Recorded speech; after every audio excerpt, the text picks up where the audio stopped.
ನಮಸ್ಕಾರ. ಮನೋಹರ ಗ್ರಂಥಮಾಲಾ ಒಂದು ಪ್ರಕಾಶನ ಸಂಸ್ಥೆ. ಗ್ರಂಥಮಾಲಾ ಆಗಬೇಕದು ಪರವಾಗಿಲ್ಲ, ದೀರ್ಘ ಇದೆ, ನಾನು ನೋಡಲಿಲ್ಲ. ಧಾರವಾಡದ ಮನೋಹರ ಗ್ರಂಥಮಾಲೆಗೆ ಇಂದು 91ನೇ ಹುಟ್ಟುಹಬ್ಬ ಅಂತ ಹೇಳಿ ಆ ನಿಮಿತ್ತ ಬರೆದಿರುವಂಥ ಒಂದು ಲೇಖನವನ್ನು ನಾನು ಓದ್ತಾ ಇದ್ದೀನಿ. ಇದರ ಹಿಂದೆ ಮುಂದೆ ವಿಷಯಗಳನ್ನೆಲ್ಲ ಮಧ್ಯೆ ನಾನು ಸಾಧ್ಯವಾದಷ್ಟು ಹೇಳ್ತೀನಿ. ಮನೋಹರ ಗ್ರಂಥಮಾಲೆಗೆ ನೋಡಿ, ಇಲ್ಲಿ ಗ್ರಂಥಮಾಲಾ ಅಂತ ಬರಿಬೇಕಿತ್ತು, ಗ್ರಂಥಮಾಲಾ ಅಂತ ಬರೆದ್ಬಿಟ್ಟೆ ನಾನು ಅಂದ್ಕೊಂಡ್ರೆ ಗ್ರಂಥಮಾಲೆ ಅಂತ ಅಂತಿದ್ದಾರೆ. ಇಲ್ಲಿ ಕನ್ನಡದ ಎಲ್ಲ ತದ್ಭವಗಳು ಏನು ಬೇಕಾದ್ರೂ ಬಳಸ್ಬೋದು ನಾವು. ಬರೀ ಪ್ರಕಟಣೆಯನ್ನು ಒಂದು ಉದ್ಯೋಗವನ್ನಾಗಿ ಮಾತ್ರ ಮಾಡಿಕೊಳ್ಳದೆ ಕನ್ನಡ ಭಾಷೆ, ನಾಡು, ನುಡಿಯನ್ನು ಕಟ್ಟಿ ಬೆಳೆಸುವಲ್ಲಿ ಮಹತ್ತರವಾದ ಪಾತ್ರ ವಹಿಸುತ್ತಾ ಬಂದಿದೆ. ಅದಕ್ಕಾಗಿ ಇದಕ್ಕೆ ವಿಶೇಷ ಪ್ರಕಾಶನ ಸಂಸ್ಥೆಗಳು ಬೇಕಷ್ಟಿರುತ್ತವೆ. ಇವತ್ತು ಹುಟ್ಟಿದ್ವಿ, ನಾಳೆ ಸಾಯ್ತವೆ ಅಂತ ಬೇಕಷ್ಟಿವೆ. ಲೇಖಕರೇ ಪಬ್ಲಿಷ್ ಮಾಡೋದು ಉಂಟು. ಆದರೆ ಈ ಥರ ಕೆಲಸ ಮಾಡಿದ್ದು 90 ವರ್ಷ ಇದೆಯಲ್ಲ, ಅದು ಅಂತ ಯಾವುದಂತ ಹೇಳಿ ನಾವು ಬೆಟ್ ಮಾಡಿ ತೋರಿಸಬಹುದಾದದ್ದು ಮುಂದೆ ಬರುತ್ತೆ. ಕಳೆದ ಶತಮಾನದ ಪ್ರಾರಂಭಿಕ ದಶಕಗಳಲ್ಲಿ ಅಂದರೆ 1910, 11 ಆ ಥರ ಇದ್ದಾಗ ಇಡೀ ರಾಷ್ಟ್ರವೇ ಸ್ವಾತಂತ್ರ್ಯಕ್ಕಾಗಿ ರಾಜಕೀಯವಾಗಿ, ಸಾಂಸ್ಕೃತಿಕವಾಗಿ ಒಂದಾಗಿ ಹೋರಾಡುತ್ತಿತ್ತು. ಈ ವಿಷಯದಲ್ಲಿ ಕರ್ನಾಟಕವೂ ಹಿಂದೆ ಬಿದ್ದಿರಲಿಲ್ಲ. ರಾಜಕೀಯದಷ್ಟೇ ಸಾಂಸ್ಕೃತಿಕವಾಗಿಯೂ ತನ್ನ ಹಿರಿಮೆಯನ್ನು ಕರ್ನಾಟಕ ಮೆರೆದಿತ್ತು. ಉತ್ತರ ಕರ್ನಾಟಕದಲ್ಲಿ ಅನೇಕ ಕಿರಿಯ ಲೇಖಕರು, ಬರಹಗಾರರು ತಮ್ಮ ಬರಹಗಳ ಮೂಲಕ ಜನಜಾಗೃತಿಯಲ್ಲಿ ತೊಡಗಿದ್ದರು. ದ ರಾ ಬೇಂದ್ರೆ ಈ ಪ್ರಮುಖರಲ್ಲಿ ಒಬ್ಬರು. ತಮ್ಮ ಸಮಾನ ಮನಸ್ಕರ ಜೊತೆ ಸೇರಿಕೊಂಡು ಗೆಳೆಯರ ಗುಂಪು ಸ್ಥಾಪಿಸಿದರು. ಈ ಗೆಳೆಯರ ಗುಂಪಿನ ಸಾಧನೆ ಇಂದಿಗೂ ಒಂದು ಇತಿಹಾಸ. ವಾಸ್ತವವಾಗಿ ಗೆಳೆಯರ ಗುಂಪು ಅಂತಲೇ ಒಂದು ಮಾಡೋದಿದೆ, ವಿಡಿಯೋ ಮಾಡಿದ್ರೆ. ಸ್ವಲ್ಪೇ ದಿನ ಕಾರ್ಯವಹಿಸಿದರೂ ಗೆಳೆಯರ ಗುಂಪು ಸಾಂಸ್ಕೃತಿಕವಾಗಿ ಬಹುದೊಡ್ಡ ಹೆಸರನ್ನು ಮಾಡಿತು. ಈ ಗುಂಪಿನ ಸದಸ್ಯರೆಲ್ಲ ನಂತರದ ದಿನಗಳಲ್ಲಿ ಪ್ರಖ್ಯಾತ ಲೇಖಕರಾದರು. ಸಾಧನೆ ಇಲ್ಲಿಯೇ ನಿಲ್ಲಲಿಲ್ಲ. ದ ರಾ ಬೇಂದ್ರೆ ಅವರು ನಂತರದ ದಿನಗಳಲ್ಲೂ ನೂರಾರು ಲೇಖಕರಿಗೆ ಮಾರ್ಗದರ್ಶಕರಾದರು. ಸ್ವಧರ್ಮ ಮತ್ತು ಜಯ ಕರ್ನಾಟಕ ಪತ್ರಿಕೆಗಳು ಗೆಳೆಯರ ಗುಂಪಿನ ಪತ್ರಿಕೆಗಳು. ನೋಡಿ, ಇಲ್ಲಿ ಬಂತು ಇದು ಸ್ವಧರ್ಮ ಪತ್ರಿಕೆ ಬಗ್ಗೆ, ಜಯ ಕರ್ನಾಟಕ ಪತ್ರಿಕೆ ಬಗ್ಗೆ. ಅದು ಯಾರು ಪ್ರಕಟಿಸಿದ್ದು, ಅದು ಯಾರದ್ದು ಅಂತ ಕೇಳ್ಬೋದು. ಯಾಕೆಂದರೆ ಪ್ರಬುದ್ಧ ಕರ್ನಾಟಕ ಇಳಿತ್ತು, ಮೈಸೂರು ಯೂನಿವರ್ಸಿಟಿಗೆ ಸೇರಿದ್ದು. ಆದ್ದರಿಂದ ನಾಡ ಹಬ್ಬ ಆಚರಿಸಿದ ಹೆಮ್ಮೆ ಗೆಳೆಯರ ಗುಂಪಿಗೆ. ಎಲ್ಲ ಸಾಧನೆಯ ಆದರ್ಶಗಳೇ ಮನೋಹರ ಗ್ರಂಥಮಾಲೆಯ ಸ್ಥಾಪನೆಗೆ ಕಾರಣವಾದವು. ಬೆಟಗೇರಿ ಕೃಷ್ಣ ಶರ್ಮ, ಜಿ ಬಿ ಜೋಶಿ ಅವರನ್ನು ಜಡಭರತ ಅನ್ನೋ ಕಾವ್ಯನಾಮದಿಂದನೂ ಕರೀತಾರೆ. ಅವರದ್ದು ಕದಡಿದ ನೀರು ಭಾಳ ಪ್ರಸಿದ್ಧವಾದ ಪುಸ್ತಕ ಕೂಡ ಇದೆ. ಮತ್ತು ಗೋವಿಂದ ಚುಳುಕಿಯವರು ಬೆಟಗೇರಿ ಕೃಷ್ಣ ಶರ್ಮ, ಜಿ ಬಿ ಜೋಶಿ ಮತ್ತು ಗೋವಿಂದ ಚುಳುಕಿ ಪ್ರಾರಂಭದಲ್ಲಿ ಗೆಳೆಯರ ಗುಂಪಿನ ಸದಸ್ಯರಾಗಿದ್ದರು. 1933 ಆಗಸ್ಟ್ 15ರಂದು ಬೆಟಗೇರಿ ಕೃಷ್ಣ ಶರ್ಮ ಅವರನ್ನು ಆನಂದ ಕಂದ ಅಂತ ಕರೀತಾರೆ. ಆ ಹೆಸರಿನಲ್ಲಿ ಅವರ ಅನೇಕ ಕಥೆಗಳು ಪ್ರಕಟ ಆಗಿವೆ. ಅವರ ಸುದರ್ಶನ ಕಾದಂಬರಿಯ ಪ್ರಕಟಣೆಯೊಂದಿಗೆ ಈಗ ನೋಡಿ, ಮನೋಹರ ಗ್ರಂಥಮಾಲೆಯ ಮೊದಲ ಪ್ರಕಟಣೆ ಯಾವುದು? ಬೆಟಗೇರಿ ಕೃಷ್ಣ ಶರ್ಮ ಅವರ ಸುದರ್ಶನ ಅನ್ನುವ ಕಾದಂಬರಿ ಪ್ರಕಟಣೆಯೊಂದಿಗೆ ಮನೋಹರ ಗ್ರಂಥಮಾಲೆ ಪ್ರಾರಂಭವಾಯಿತು. ಮೂವರು ಕೂಡಿ ಸ್ಥಾಪಿಸಿದ ಸಂಸ್ಥೆಯ ಹಿಂದೆ ಗೆಳೆಯರ ಗುಂಪಿನ ಸಹಕಾರ ಮತ್ತು ಆದರ್ಶ ಇತ್ತು. ಇವೇ ಆದರ್ಶಗಳೇ ಅವರ ಬಂಡವಾಳವಾಗಿದ್ದವು. ಆಗೇನು ₹1 ತುಂಬ ಬೆಲೆ ಇತ್ತು. ಅವರು ₹1 ಹಾಕಿ ಶುರು ಮಾಡಿದವರು ಇದ್ದರು. ಮುದ್ರಣಕ್ಕೆ ಬೇಕಾದ ಕಾಗದ ಮುಂಬಯಿಯ ಕಾಗದ ವ್ಯಾಪಾರಿ ಜಯಂತಿಲಾಲ್ ಗಾಂಧಿ ಮತ್ತು ಕಂಪನಿಯವರು ಉದ್ದರಿಯಿಂದ ಕೊಟ್ಟರು, ಸಾಲ ಕೊಟ್ಟರು, ಆಮೇಲೆ ಕೊಡ್ರಿ ದುಡ್ಡು ಅಂತಂದ್ಬಿಟ್ಟು. ಮುದ್ರಣವನ್ನು ಧಾರವಾಡದ KG ರಾಯದುರ್ಗ ಅವರು ತಮ್ಮ ಮೋಹನ ಮುದ್ರಣಾಲಯದಲ್ಲಿ ಉದ್ದರಿಯಲ್ಲಿ ಮಾಡಿಕೊಟ್ರು. ಮುದ್ರಣ ಕೂಡ ಸಾಲ, ಉದ್ದರಿ ಅಂದರೆ ಸಾಲ ಅಂತ, ಆಮೇಲೆ ಕೊಡ್ರಿ ದುಡ್ಡು ಅಂತ ಮಾಡಿಕೊಟ್ರು. ಗೆಳೆಯರ ಗುಂಪಿನ ಸದಸ್ಯರು ಯಾವ ಗೌರವ ಧನವಿಲ್ಲದೆ ಬರೆದು ಕೊಟ್ಟರು. ಬರೆದವ್ರಿಗೆ ರಾಯಲ್ಟಿ ಅಂತ ಒಂದು ಸ್ವಲ್ಪ ದುಡ್ಡು ಕೊಡಬೇಕು ಅಂತ ರೂಲ್ಸ್ ಇದೆ. ಆ ರೂಲ್ಸ್ ಫಾಲೋ ಮಾಡಿದ್ದು ಯಾರೂ ನೋಡಲ್ಲ. ನಂಗೆ ಇದುವರೆಗೂ ನವ ಕರ್ನಾಟಕ ಕೊಟ್ಟಿದೆ, ಕನ್ನಡ ಸಾಹಿತ್ಯ ಪರಿಷತ್ ಕೊಟ್ಟಿದೆ, ಇನ್ಯಾರೂ ದುಡ್ಡು ಕೊಟ್ಟಿಲ್ಲ ನನಗೆ. ಆದ್ದರಿಂದ ನಾನು ಪುಸ್ತಕಗಳು ಹೇಳ್ತೀನಿ, ಎಷ್ಟೋ ಪುಸ್ತಕ ನಾನೇ ಪಬ್ಲಿಷರು. ಅವರು ಗೌರವಧನೂ ತೊಗೊಳ್ತಾಯಿಲ್ಲ. ಆಗೆಲ್ಲ ಏನು ₹50, ₹60 ಎಲ್ಲ ಗೌರವಧನ ಕೊಡ್ತಾ ಇದ್ದಿದ್ದು, ಅದನ್ನು ತೊಗೊಳ್ಳಿಲ್ಲ ಅವರು. ಹೀಗೆ ಮೊದಲ ವರ್ಷದಲ್ಲಿಯೇ 6 ಪುಸ್ತಕಗಳು ಪ್ರಕಟವಾದವು. ಇದೇ ರೀತಿ ಮುಂದುವರಿಯುವುದರಿಂದ ಸ್ಥಾಪಕರ 3 ಸಂಸಾರಗಳು ನಡೆಯುವುದು ಸಾಧ್ಯವಿಲ್ಲ ಎಂದೆನಿಸಿದಾಗ, ಅಂದರೆ ಇದಕ್ಕೆ ದುಡ್ಡೇ ಇಲ್ಲದೆ ಪ್ರಕಟ ಆಗ್ತಿವೆ, ಆದರೆ ಸಾಲ ಇದೆಯಲ್ಲ, ಆದ್ದರಿಂದ ಸಂಸಾರ ಕಷ್ಟ ಆಗುತ್ತೆ ನಡೆಸೋದು ಅಂಥೇಳಿ ಜೆ ಬಿ ಜೋಶಿ ಅವರೊಬ್ಬರೇ ಮಾಲೆಯ ಭಾರವನ್ನು ಸ್ವತಂತ್ರವಾಗಿ ಹೊರಲು ಸಿದ್ಧರಾದರು. ಹಾಗಾಗಿ ಜಿ ಬಿ ಜೋಶಿ ಹೆಸರು ತುಂಬ ಮುಖ್ಯವಾದದ್ದು. ಮಿಕ್ಕವರು ಹೊರಟು ಹೋದರು ಅಂತ.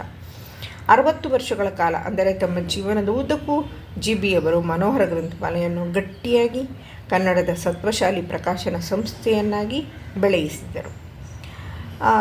ಗಿರೀಶ್ ಕಾರ್ನಾಡ್ ಕುರಿತ ಒಂದು ಸಾಕ್ಷ್ಯಚಿತ್ರ ಬರುತ್ತೆ, ಅದರಲ್ಲಿ ಈ ಮನೋಹರ ಗ್ರಂಥಮಾಲೆಯ ಮಹಡಿ ಮೆಟ್ಟಲನ್ನು ಅವರು ಹತ್ತಿ ಹೋಗ್ತಾ ಇರುವಂತಹ ಒಂದು ದೃಶ್ಯ ಬರುತ್ತೆ ಮಧ್ಯದಲ್ಲಿ. ಬೋರ್ಡ್ ಇದೆ ಅಲ್ಲಿ, ಒಂಥರ ರೋಮಾಂಚನ ಆಗುತ್ತೆ. ಅವರ ಬಗ್ಗೆ ಬಂದಿದೆ ಮುಂದೆ, ಅದನ್ನು ಓದ್ತೀನಿ. ಯಾಕೆಂದರೆ ಅದು ಮುಂಚೆ ಹೇಳಿಬಿಟ್ರೆ ನಾನು ತಪ್ಪಾಗಬಹುದು ಅನ್ನೋ ಕಾರಣಕ್ಕಾಗಿ ನಾನು ಮುಂಚೆ ಏನು ಹೇಳ್ತಾ ಇಲ್ಲ ಅಷ್ಟೇ. ಮಾಲೆಯ ಭಾರ ಹೊತ್ತ GB-ಯವರು ಲಾಭ, ಲುಕ್ಸಾನು ಅಂದರೆ ನಷ್ಟ, ಸುಖ, ದುಃಖ, ಪ್ರಸಿದ್ಧಿ ಅಥವಾ ಸೋಲಿನ ಹೊಣೆಯನ್ನು ಬಹು ಸಮರ್ಥವಾಗಿ ನಿಭಾಯಿಸಿದರು. ಸಾಹಿತ್ಯ ಕೃತಿಗಳ ಆಯ್ಕೆಗಾಗಿ, ಸಲಹೆಗಾಗಿ ದ.ರಾ. ಬೇಂದ್ರೆ, ವಿನಾಯಕ ಗೋಕಾಕ ಮತ್ತು ನಮ್ಮ ಶ್ರೀಮುಗಳು ಇವರು ಬೆನ್ನಿಗೆ ನಿಂತರು. ಸುಮಾರು 25 ವರ್ಷಗಳವರೆಗೆ ಇವರ ಮಾರ್ಗದರ್ಶನವಿತ್ತು. ನಂತರ ಕನ್ನಡಕ್ಕೊಬ್ಬನೇ ಕೀರ್ತಿ ಎಂದು ಹೆಸರಾದ ಕೀರ್ತಿನಾಥ ಕುರ್ತಕೋಟಿಯವರು ಸಾಹಿತ್ಯ ಸಲಹೆಗಾರರಾಗಿ ಸೇರಿಕೊಂಡರು. ವಿಮರ್ಶೆಗೆ ಒಂದು ಹೊಸ ಭಾಷೆ ನೀಡಿ ವಿಮರ್ಶೆಯೂ ಒಂದು ಸೃಜನಶೀಲ ಕಲೆ ಎಂದು ತೋರಿಸಿಕೊಟ್ಟ ಕೀರ್ತಿನಾಥ ಕುರ್ತಕೋಟಿಯವರು GB-ಯವರ ಜೊತೆಯಲ್ಲಿ ಹೆಗಲಿಗೆ ಹೆಗಲು ಹಚ್ಚಿ ದುಡಿಯುವುದರ ಜೊತೆಯಲ್ಲಿ ಮಾಲೆಗೆ ಒಂದು ಹೊಸ ಆಯಾಮವನ್ನೇ ನೀಡಿದರು.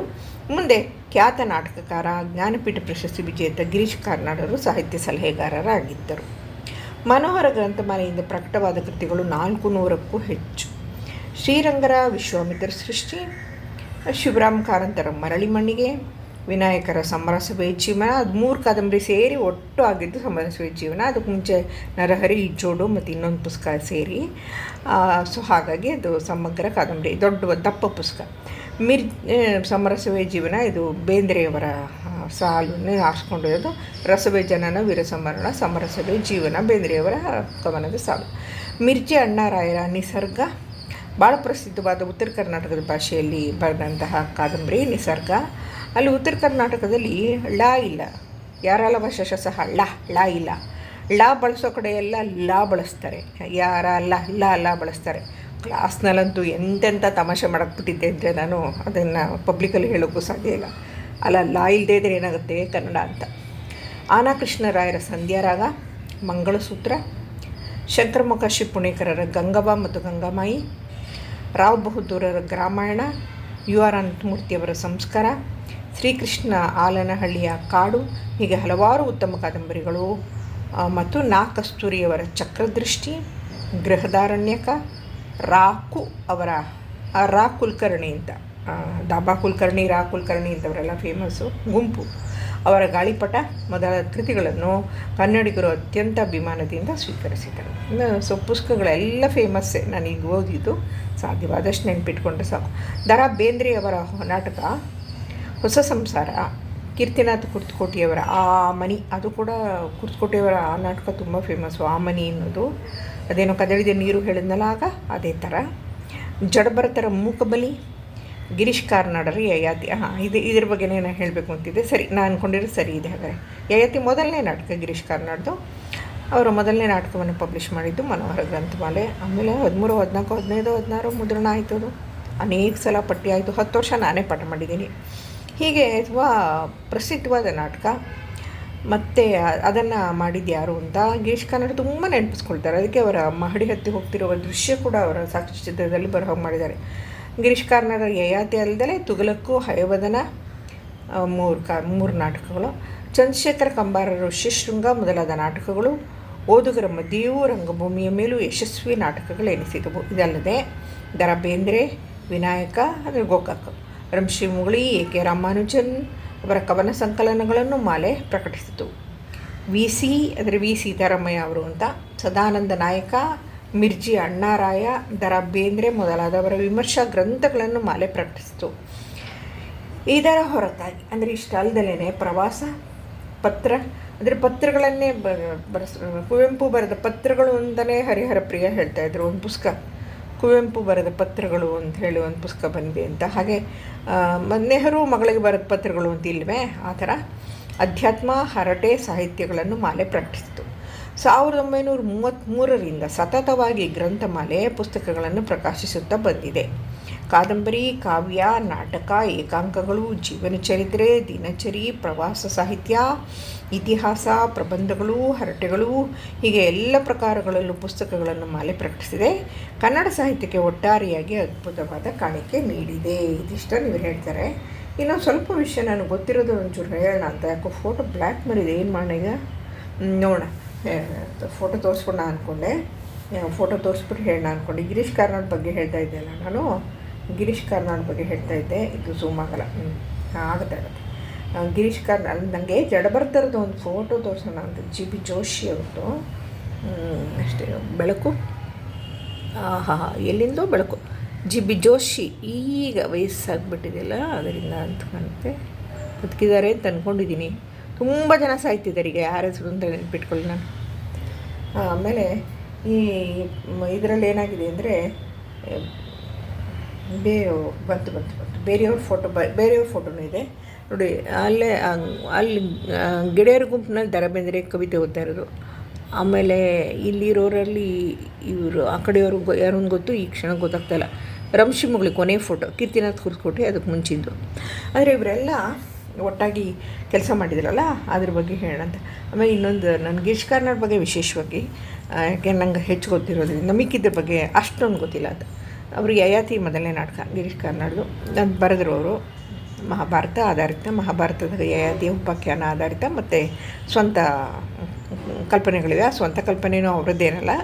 ಮರಾಠಿನಲ್ಲಿ ವಿ.ಸ. ಖಾಂಡೇಕರ್ ಅವರು ಬರೆದಂತಹ ಯಯಾತಿ ಕಾದಂಬರಿಯನ್ನು ಆಧರಿಸಿ ಸ್ವರ್ಣಲತೆ ಎನ್ನುವ ಹೊಸ ಪಾತ್ರವನ್ನು ಸೃಷ್ಟಿಸಿ ಸಮಕಾಲೀನ ಸಂವೇದನೆ ತುಂಬೋದು ಗಿರೀಶ್ ಕಾರ್ನಾಡ್ದ ಅಭ್ಯಾಸ. ಎಲ್ಲ ನಾಟಕದಲ್ಲೂ ಅವರು ಅದು ಮಾಡ್ತಾರೆ, ಅಲ್ಲೂ ಮಾಡಿದ್ದಾರೆ. ತುಂಬ ಒಳ್ಳೆಯ ನಾಟಕ, ಭಾಳ ಪ್ರಮುಖವಾದ ವಸ್ತು. ಅದನ್ನು ಅವರು ಬರೆದ್ಬಿಟ್ಟು ಇವ್ರು ಕೊಟ್ರಂತೆ ಜಿ ಬಿ ಜೋಶಿಗೆ ಮಾಡಿ. ಅವ್ರ ಮೊದಲನೇ ಪುಸ್ತಕ ಗಿರೀಶ್ ಕಾರ್ನಾಡ್ ಬರೆದಿರೋ ನಾಟಕ ಮಾತ್ರ 13 ನಾಟಕನ 14-15 ನಾಟಕ. ಮೊದಲನೇ ನಾಟಕ ಕೊಟ್ಟರು. ಲಂಡನ್ಗೆ ಹೊರಟೋದ್ರು. ಅವರು ಬೇರೆ ಬೇರೆ ದೇಶಗಳು ತುಂಬ ಓಡಾಡ್ತಾಯಿದ್ರು. ಒಂದು 6 ತಿಂಗಳ ಕೆಲಸ, ಒಂದು 7 ತಿಂಗಳ ಕೆಲಸ, ಒಂದು ಕೈಗೊಂದು 2 ಲಕ್ಷ ಅಥವಾ 3 ಲಕ್ಷ ಅಥವಾ 1,50,000 ಹೀಗೆಲ್ಲ ಇಡೀ ಜೀವನ ಪೂರ್ತಿ ಹೀಗೇ ಸಂಪಾದನೆ ಮಾಡಿದ್ದವ್ರು. ಜ್ಞಾನಪೀಠ ಪ್ರಶಸ್ತಿ 8 ಲಕ್ಷ ಬಂತಲ್ಲ, ಅದೇ ಎಷ್ಟು ದುಡ್ಡು. ಆಮೇಲೆ ಯಾರೋ ಕೇಳಿದ್ರಂತೆ ಅವ್ರನ್ನ, ಅಲ್ಲ ಜ್ಞಾನಪೀಠ ಪ್ರಶಸ್ತಿ ತೊಗೊಂಡ್ರೆ ಇಂಥ ದೊಡ್ಡ ನಾಟಕರು ಯಾಕೆ ಸರ್ ತಮಿಳು, ತೆಲುಗು, ಕನ್ನಡ ಸಿನಿಮಾದಲ್ಲಿ, ಕನ್ನಡದಲ್ಲಿ ವಿಲನ್ ಮಾಡಿಲ್ಲ, ತೆಲುಗು ತಮಿಳಲ್ಲಿ ವಿಲನ್ ಪಾರ್ಟ್ ಮಾಡಿದ್ದಾರೆ. ವಿಲನ್ಗೆ ಹೀರೋ ಹೊಡಿತಾನೆ ಕೊನೆಯ ಸೀನಲ್ಲಿ, ಗೊತ್ತಲ್ಲ. ಗಿರೀಶ್ ಕಾರ್ನಾಡ್ ಹೊಡಿಬೇಕಂತ ಎಷ್ಟೋ ಜನ ತಮಿಳು ಮತ್ತು ತೆಲುಗು ಹೀರೋಗಳು ತುಂಬ ಸಂಕೋಚ ಪಟ್ಕೋತಾ ಇದ್ರಂತೆ. ಗಿರೀಶ್ ಕಾರ್ನಾಡ್ ಅಂದರೆ ದೊಡ್ಡವರಲ್ವ, ಅವ್ರಿಗೆ ಹೊಡೆಯೋದು ಹೇಗೆ, ಅಭಿನಯನೇ ಆಗಲಿ ಹೊಡೆಯೋದು ಹೇಗೆ ಅಂತ ಕೇರಳದಿರಂತೆ ಯಾರೋ ಪತ್ರಕರ್ತರು. ಯಾಕೆ ಸರ್ ಅವ್ರ ಕೈಲೆಲ್ಲ ಹೊಡ್ಸ್ಕೋತೀರ ಅಸಹ್ಯ ಅಂತ ಹೇಳಿ. AK-47 ಕನ್ನಡದು, ಅದು ಶಿವರಾಜ್ ಕುಮಾರ್ ಮಾಡಿರೋದು. ಇಲ್ಲೂ ಹೊಡ್ಸ್ಕೋತಾರೆ, ಯಾರ ಕೈಲಿ, ಪೊಲೀಸ್ ಕೈಲಿ. ಅಂಥ ಮಗನ ಹೆದ್ರಲ್ರಿ ನೀವು ಅಂತ ಹೊಡಿತಾರೆ. ಪೊಲೀಸ್ ಒಂದು ಸಲ ಕೈನ ಹೊಡಿತಾರೆ ಅಷ್ಟೇ. ಕನ್ನಡಕ ಕೂಡ ಅಷ್ಟು ದೂರ ಹಾರಿಬಿದ್ದುಬಿಡುತ್ತೆ, ಅದರೆಲ್ಲ ಅಭಿನಯಿಸ್ತಾರೆ. ಆವಾಗ ಅವ್ರು ಹೇಳಿದ್ರಂತೆ, ಹೊಟ್ಟೆಪಾಡು ಅಂತ. ಆನಂದ ಭೈರವಿ ಸಿನಿಮಾದಲ್ಲಿ ಡ್ಯಾನ್ಸ್ ಮಾಡಿದ್ದಾರೆ, ಭರತನಾಟ್ಯಂ ಕಲಿತು ಮಾಡಿದ್ದಾರೆ. ಅದರ ನ್ಯಾಕು ತುಂಬ ಇದೆ. ಆಮೇಲೆ ಅವ್ರ ಭಾಷೆ ಪುನೀತ್ ರಾಜ್ಕುಮಾರ್ ಯಾರೇ ಕೂಗಾಡಲ್ಲಿ ಸಿನಿಮಾದಲ್ಲಿ ಒಂದು ಅರ್ಧ ದಿನದಲ್ಲಿ ಶೂಟ್ ಮಾಡಿದ್ದಾರೆ. ಒಂದು 5 ಸೀನ್ ಬರುತ್ತೆ. ಅದಕ್ಕೆ ಅವ್ರು ತುಂಬ ಹೋಗ್ತಾ ಇದ್ರು ಅಂಥವ್ರು. ಅವರು ಲಂಡನ್ಗೆ ಹೋದರು. ಎಲ್ಲಿಂದ ಎಲ್ಲಿಗೂ ಹೋಗ್ತು ಗಿರೀಶ್ ಕಾರ್ನಾಡ್ ಬಗ್ಗೆ ಮಾತಾಡ್ಕೋದ್ರೆ. ಲಂಡನ್ಗೆ ಹೊರಟೋದ್ರು. ಇವರು ಪುಸ್ತಕ ಪ್ರಿಂಟ್ ಮಾಡಿಬಿಟ್ರು. ಅಲ್ಲಿ ಏನಾಯಿತು, ಲಂಡನ್ನಲ್ಲಿ ಇವ್ರಿಗೆ ತಳಮಳ ಶುರುವಾಯಿತು. ಅಲ್ಲೇ ಇರಬೇಕಲ್ಲ 6 ತಿಂಗಳು, ಎಷ್ಟು ಕಾಂಟ್ರಾಕ್ಟು. ಇಲ್ಲ ಪುಸ್ತಕ ಬಂತ ಪ್ರಿಂಟ್ ಆಯಿತಾ, ಮಾರ್ಕೆಟಲ್ಲಿ ಇಟ್ಟರೆ ಏನು ಪತ್ರಿಕೆ ವಿಮರ್ಶೆ ಬರ್ತಿತ್ತು ಕಾಲ. ಆಗೆಲ್ಲ ಈಗೆಲ್ಲ ಫೇಸ್ಬುಕ್ ಅವಲಂಬಿಸಿದ್ದೀವಿ ನಾವು. ಏನಾಯಿತು ಪ್ರತಿಕ್ರಿಯೆ ಹೇಗೆ ಬಂತು ಮತ್ತು ಒಳಗಡೆ ತುಂಬ ಭಯ ಪಡ್ತಾ ಇದ್ದಾರಂತೆ ಮೊದಲನೇ ನಾಟಕ ಅಂತ ಇವರು. ನಾನು ಅದಕ್ಕೆ ಕ್ಲಾಸ್ನಲ್ಲಿ ಹೇಳ್ತಾ ಇದ್ದೆ, ಮೈಸೂರು ಕನ್ನಡ ಬರೋದಿಲ್ಲ, ಧಾರವಾಡದಲ್ಲಿ ಹುಟ್ಟು ಬೆಳೆದವರು. ಅದೇ ತಲೆದಂಡ ನಾಟಕ ಬರೀತಾರಲ್ಲ, ಧಾರವಾಡದ ಕನ್ನಡ. ಬಸವಣ್ಣ ಇದ್ದಿದ್ದು ಅಲ್ಲಿ ತಾನೆ ಕಲ್ಯಾಣದಲ್ಲಿ. ಎಷ್ಟು ಚೆನ್ನಾಗಿದೆ ಧಾರವಾಡದ ಕನ್ನಡ, ಚೆನ್ನಾಗಿದೆ.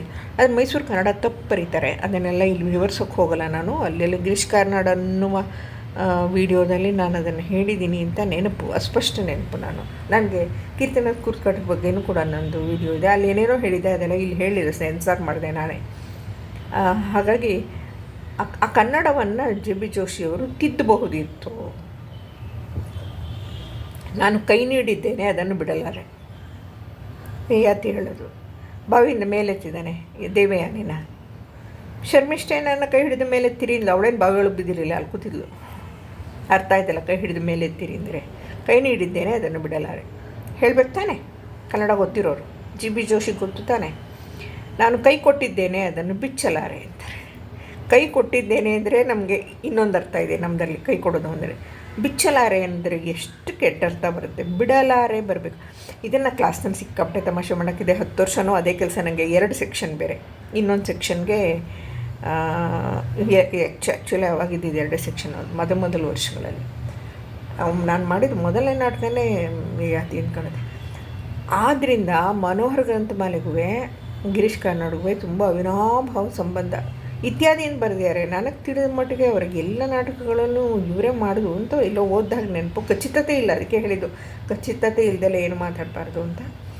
ಹೀಗೆ ಒಂದು ಪುಸ್ತಕ ಪ್ರಕಾಶನ ಸಂಸ್ಥೆ ಕೂಡ ಈ ಒಂದು ಚಾರಿತ್ರಿಕ ದಾಖಲೆಯನ್ನು ಮಾಡಬಹುದು. ಸಮಾಜ ಪುಸ್ತಕಾಲಯ ಅಂತ ಧಾರವಾಡದಲ್ಲೇ ಇದೆ ಇನ್ನೂ ಒಂದು ಅಂತನ್ನುವ ಕಾರಣದಿಂದ ಇದನ್ನು ಮಾಡಿದ್ದೀನಿ. ಇದು ಔಟ್ ಆಫ್ ಟೆಕ್ಸ್ಟ್ ಆದ್ರೂ ಕಾಂಪಿಟೇಟಿವ್ ಕ್ವಶನ್ಸ್ ಬರೋ ಸಾಧ್ಯತೆಗಳನ್ನು ಮಧ್ಯದಲ್ಲಿ ತೋರಿಸಿದ್ದೀನಿ. ನಮಸ್ಕಾರ.